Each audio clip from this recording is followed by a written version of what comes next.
Okay, Steve, I thought this would be easier to show how to blend rather than try and explain in a text. I've done a little bit here. I've done another video, but I just wanted to re-record a new one and make it a bit shorter. So all I've done here is I've taken, this is undercoated with a dark grey basically. I've got wrong paint. I've got Dawnstone here from GW. I've mixed in my palette here Dawnstone with water. There's no medium in this, it's just water. Now the way that I blend,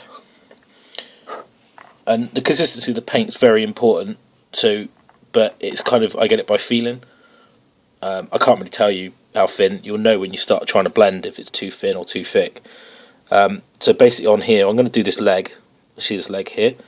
So what I'll do is I'll start off and I'll just paint this ridge. And I'll paint this ridge here. And this is going to be light here. So what I've done is blob colour on. I've just washed the brush out and licked it, because that's what I do. I'm just going to move paint around until it looks good. TM, trademark saying. Now notice what you've got here is you've got this horrible mark. And that literally is how long it takes before you end up with marks. So it's fixable. That's all I have to do, and you have to bear with me because this is quite awkward to do with the phone in the way, is literally just, because as long as you build up the colour in that area to this layer, it's going to be fine.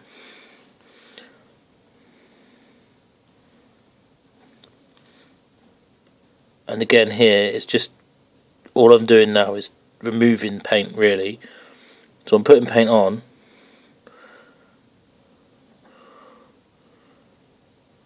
moving it around. Direction of model helps as well. So if I move the model up like this, again it'd be easier if I didn't have a phone in the way, but all I'm doing is feathering it out. It's not going to be perfect, but there you go, you get the idea. So now as I'm putting more paint on here, all I'm doing is building up the opacity of this grey on the raised areas.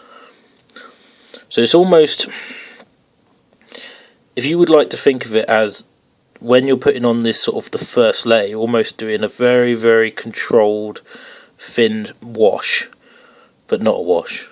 And then once you're happy that that blend there is pretty good, you're like, yeah, it's looking good, then you just pick out the ridges again. So like where I've blended, I just want these to be stronger in colour.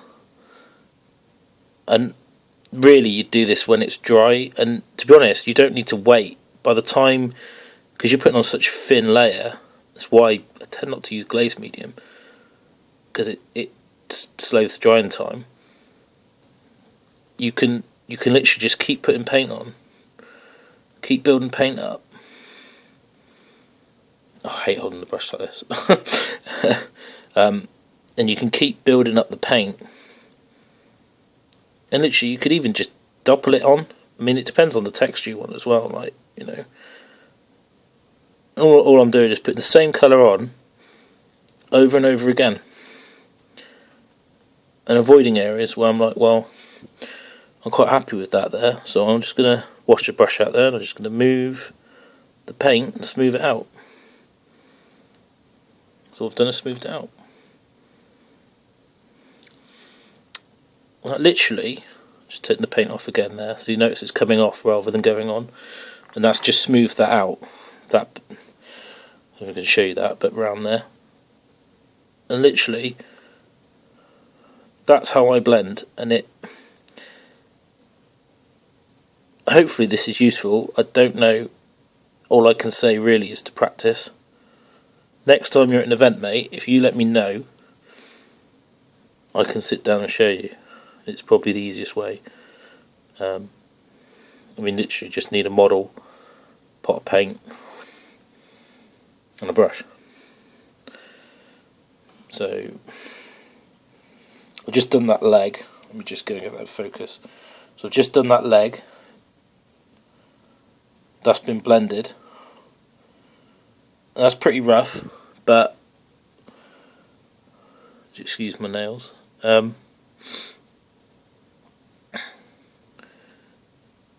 again, it's just a case of I'm just going to keep building pigment up. I'm just going to keep building it up. And you know, I haven't. I mean, you look at that as a leg.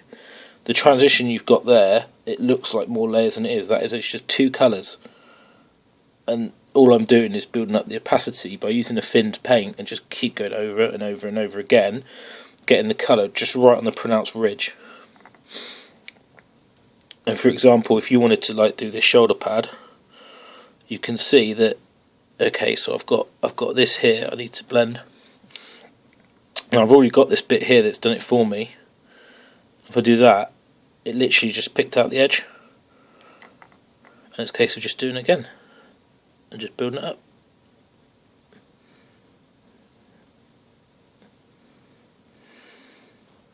This spot here, I'll get rid of that. Just move it out.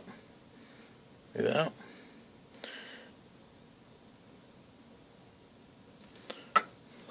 As you're thinking, oh, that's a bit messy, you can literally just take it all the way off and then start again.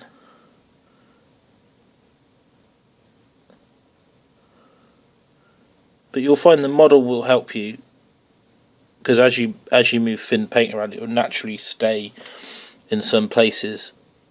I tend to use the side of the brush a lot as well, especially when you're doing. Let me just get rid of this because this is awful. Especially when you're doing things like this and you've got a ridge, you can take the side of the brush and just keep. And I'm literally just using the side of the brush here. I'm not actually using the point. But you get the idea. That's not, the other blend was awful. But you get the idea on here. But if I show you. Like I want this bit here to be lighter, and I want this to be lighter, but I want to feather it down here, so I'm going to take the paint off like that. And again, like you can see the shape there. And what I want to do is I just want to blend that out and down.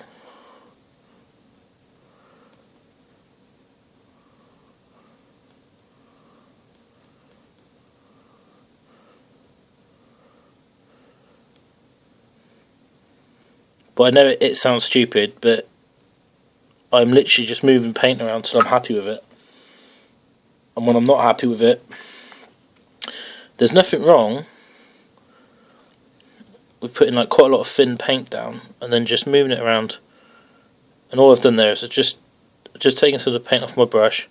Some people will use like kitchen roll. So you literally, that's really messy. I don't like that. So I'm just gonna fill that out, little circles, and I want to blend this down again. So I'm just gonna pull that down, and you can work up and down like this, and you can even smooth it all the way across like this.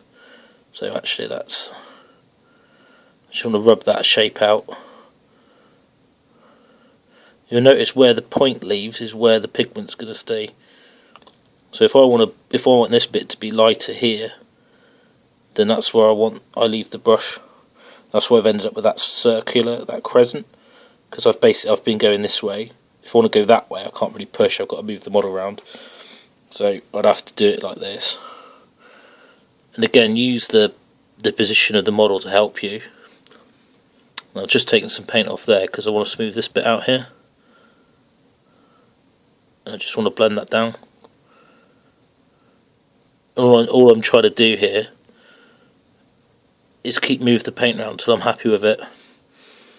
Again, I'm not doing a very good job of this because it's in an awkward position, but you get, if I can focus the camera, you get the idea.